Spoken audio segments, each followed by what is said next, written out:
त्रिपिटक किस धर्म का पवित्र ग्रंथ है? आंसर बी, बौद्ध धर्म। त्रिपिटक में बुद्ध के उपदेश और संघ के नियम संकल्पित है। अकबरनामा के लेखक कौन थे? आंसर ए, अबुल फजल। अबुल फजल अकबर के दरबारी इतिहासकार थे। कणाद किस दर्शन के प्रवर्तक थे? आंसर सी, वैशेषिक। कणाद और परमाणु सिद्धांत पर आधारित वैशेषिक दर्शन दिया। मिहिरकुल किस वंश का शासक था? आंसर सी, हूण। मिहिरकुल हूण शासक था जिसने उत्तर भारत में आक्रमण किए। हर्षचरित किसने लिखा? Answer B, Banabhatta. यह हर्षवर्धन की जीवनी है। बुद्ध चरित्र के रचयिता कौन है?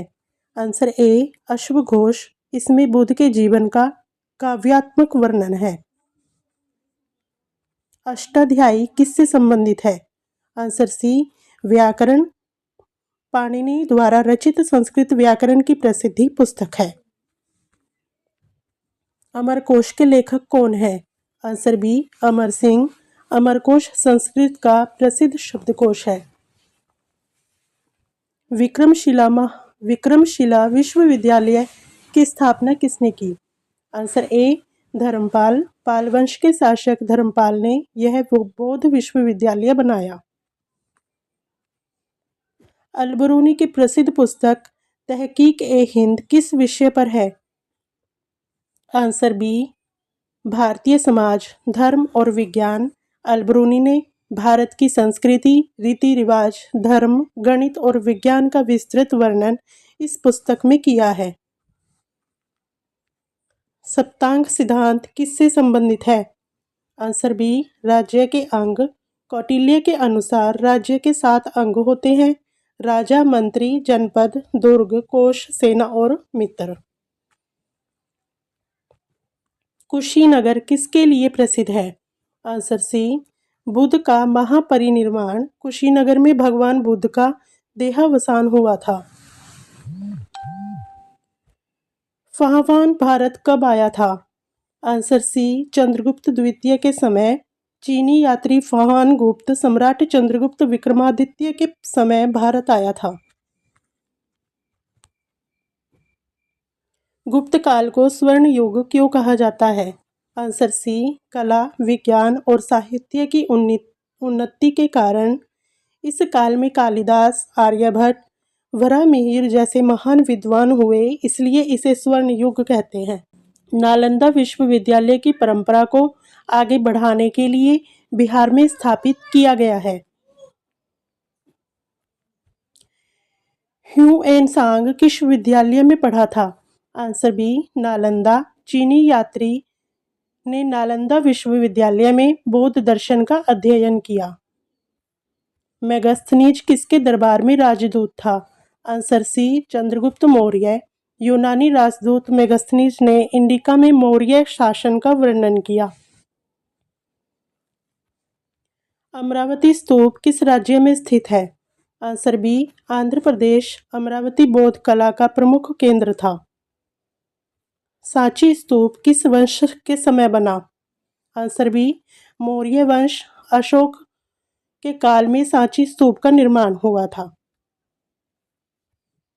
महावीर स्वामी को कैवल्य ज्ञान कहाँ प्राप्त हुआ?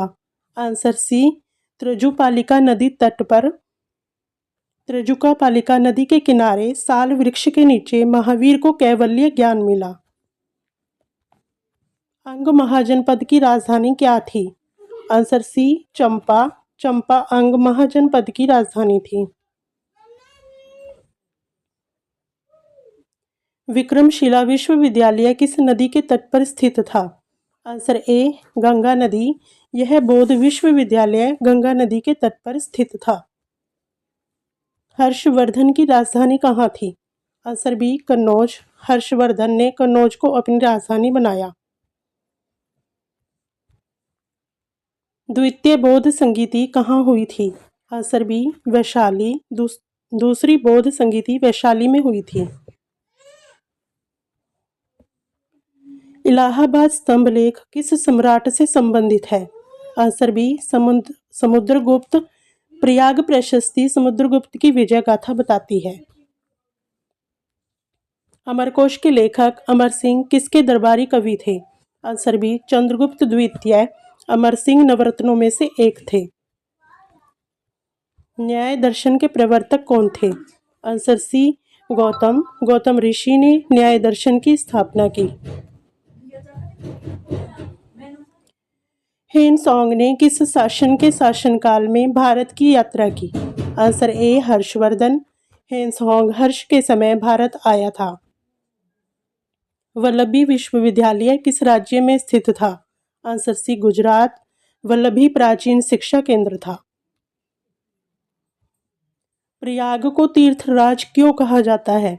आंसर बी 3 नदियों का संगम, गंगा यमुना और सरस्वती का संगम यहाँ माना जाता है।